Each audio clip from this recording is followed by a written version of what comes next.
Tuan-puan dimati Allah sekalian, di dalam solat ada apa? Di dalam solat, di dalam solat ada pujian kepada Allah. Kita mula dengan solat Allahu Akbar, kita memuji Allah yang maha besar. Kemudian kita sambung Allahu Akbar kabira walhamdulillah kathira. Nabi sebut, barang siapa yang membaca doa iftitah tu, akan dibuka pintu langit, dibuka doa-doanya akan diangkat oleh Allah. Kemudian kita mula dengan Al-Fatihah, ada pujian kepada Allah. Dan diselangi Allahu Akbar, Sami Allah liman hamidah. Ada doa di dalam solat. Siapa yang menunaikan solat, jaga sungguh. Dalam solat ada selawat. Pada tahiyat, dalam solat ada syahadah. Kita akan memperbarui solat kita. Kita akan memperbarui syahadah kita setiap kali solat. Asyhadu an la ilaha illallah wa asyhadu anna Muhammadar Rasulullah. Dalam solat ada istighfar, ada permohonan ampun. Rabbighfirli, ya Allah ampunilah aku, warhamni, rahmatilah aku, dan sebagainya. Tuan-puan dimati Allah sekalian, sebab itu kalau siapa yang malas pun nak berdoa, malas nak berzikir, malas nak buat amal solat, buat amal soleh banyak-banyak, jaga solat fardu 5 waktu. InsyaAllah kita akan selamat daripada fitnah. Fitnah kecil ataupun fitnah besar, fitnah tu Dajjal. Sebab dalam solat itu sendiri melengkapkan semua ibadah-ibadah yang sangat utama, sangat penting. Dalam solat ada zikrullah, ada memuji Allah. Dalam solat ada permohonan ampun. Dalam solat ada permintaan kita yang apa yang kita perlu dalam hidup kita. Rabbighfirli, ya Allah ampunilah aku, warhamni, rahmatilah aku. Tanpa rahmat Allah kita tak boleh masuk syurga. Warhamni wajibunni, ya Allah tutuplah aibku. Warfa'ni, tinggikanlah darjatku di sisimu. Warfa'ni warzuqni, berikanlah rizki kepadaku, rizki yang halal. Warzuqni wahdini, berikanlah hidayah kepadaku. Wa'afini wa'fu anni, ya Allah berikanlah afiat, kesihatan kepadaku. Kan kita tak nak kita sakit, kan terkena wabak. Wa'afini wa'fu anni, maafkanlah aku ya Allah. Sebab itu kalau kita boleh menghayati bacaan antara dua sujud, kita akan menangis tuan-puan sekalian. Kita akan duduk dengan tenang. Rabbighfirli warhamni wajibunni warfa'ni warzuqni wahdini wa'afini wa'fu anni. Ada 8 permintaan kita ketika duduk antara dua sujud tuan-puan sekalian. Kita minta apa dengan Allah ketika duduk antara dua sujud?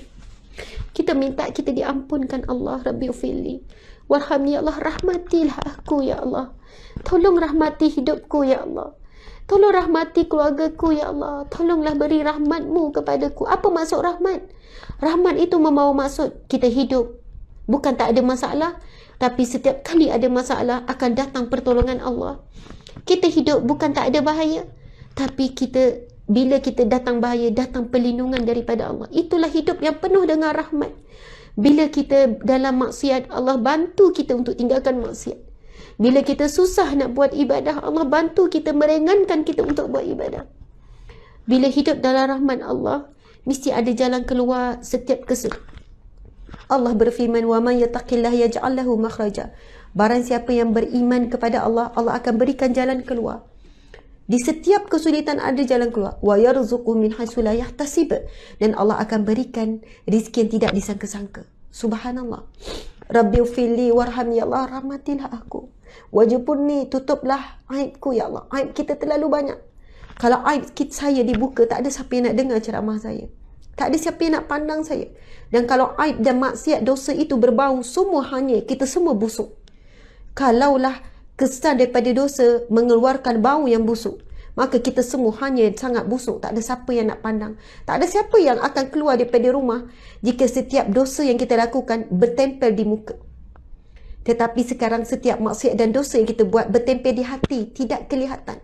Tapi cuba bayangkan dosa dan maksiat kita lakukan bertempel di muka. Sekali buat dosa, titik hitam, titik hitam.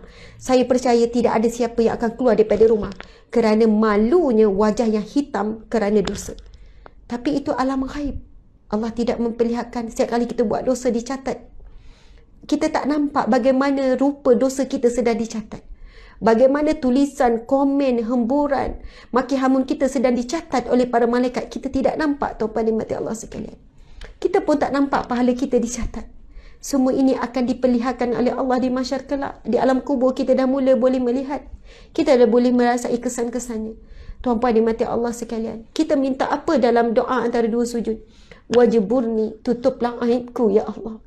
Dan kita mohon tutup aib ini di dunia dan di akhirat. Allahu Akbar. Hadis Nabi SAW. Man satara musliman, barang siapa yang menutup aib saudara muslimnya yang lain, satarallahu fid dunya wal akhirah. Allah akan menutup aibnya di dunia dan di akhirat. Dalam satu mafhum hadis Nabi menggambarkan di mahsyar kelak, ada di kalangan hamba-hamba Allah, ketika saat dia dihisab, subhanallah, diturunkan suturah ibarat seperti penghadang, dan ketika itu hisab berlaku antara Allah dan dia sahaja. Aib dia ditutup. Ketika dihisab, manusia lain tak boleh nampak. Apa aib, apa dosa, apa maksiat. Ketika buku amalan baiknya dibuka, ketika buku amalan kejahatannya dibuka, maksiat yang dilakukan secara sembunyi, keburukan dia yang dia sembunyikan selama ini, tapi Allah Maha mengetahui, subhanallah, dibuka. Tapi kerana dia ada satu sikap di dunia, dia tidak membuka aib yang tersembunyi.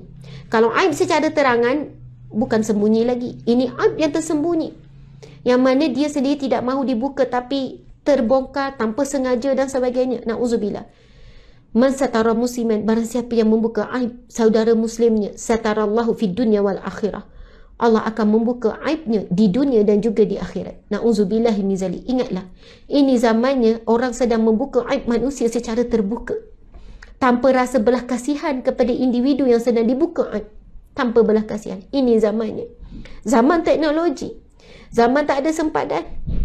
Sampai apabila ada kesilapan sikit, kan, walaupun kesilapan itu bukanlah sampai peringkat haram, bukanlah sampai peringkat boleh mengganggu akidah, tetapi umat Islam sangat seronok membongkar, sangat seronok bercerita, sangat seronok menambahkan perisa, jadi pengandu domba dan sebagainya. Subhanallah, Allahu Akbar, Masya Allah.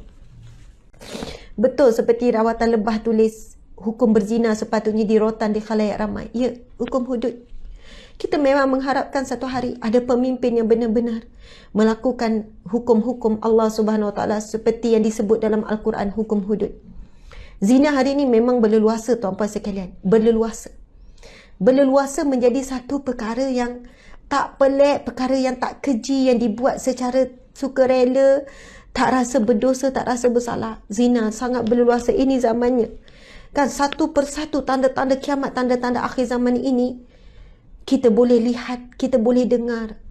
Mata hati kita boleh merasai ketakutan kalau benar-benar kita rasa. Saya kan, tuan-puan sekalian, sekarang ni pagi-pagi dia kalau dengan anak-anak selalu ulang, Umi nak cakap ni, kita ni dah akhir zaman, tak lama lagi ni, tak lama, Umi tak tahu. Pagi tadi pun saya sebut, saya panggil anak-anak lepas solat subuh, saya duduk, saya kata, macam ni ya anak-anak, Umi Abi nak cakap ni, Umi nak cakap ni, kita ni dah akhir zaman.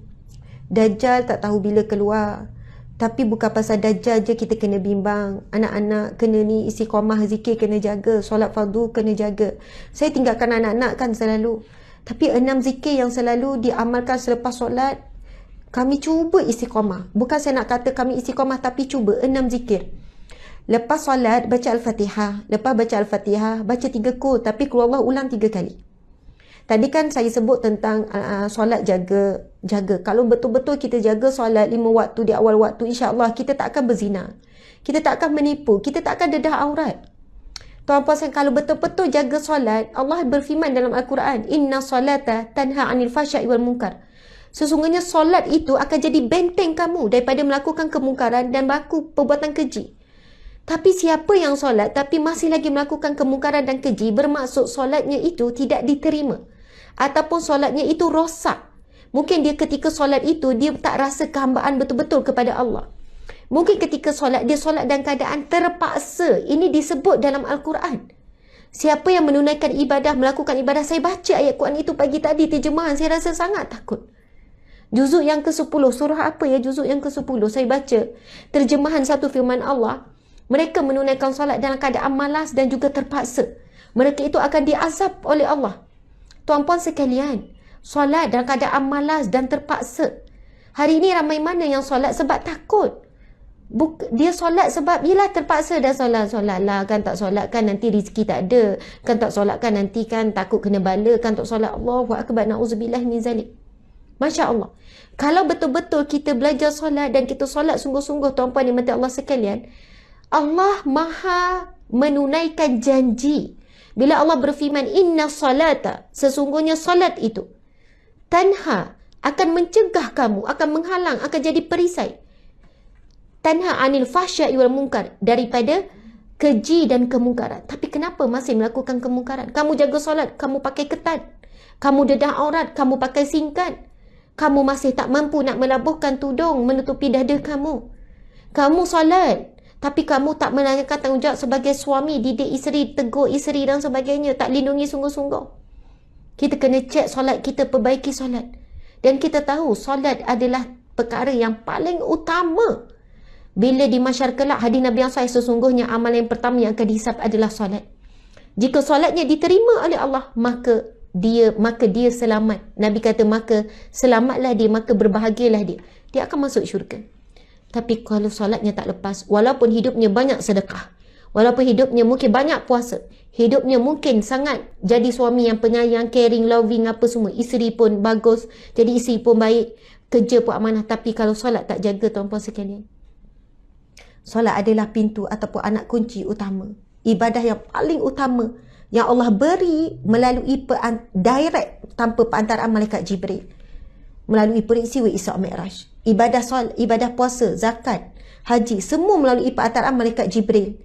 Tetapi bila Allah nak berikan satu ibadah yang paling agung, iaitu solat, Allah jemput perjalanan yang istimewa. Allah bagi direct kepada Rasulullah sallallahu alaihi wasallam tanpa perantaraan. Ibadah solat, tuan-puan sekalian,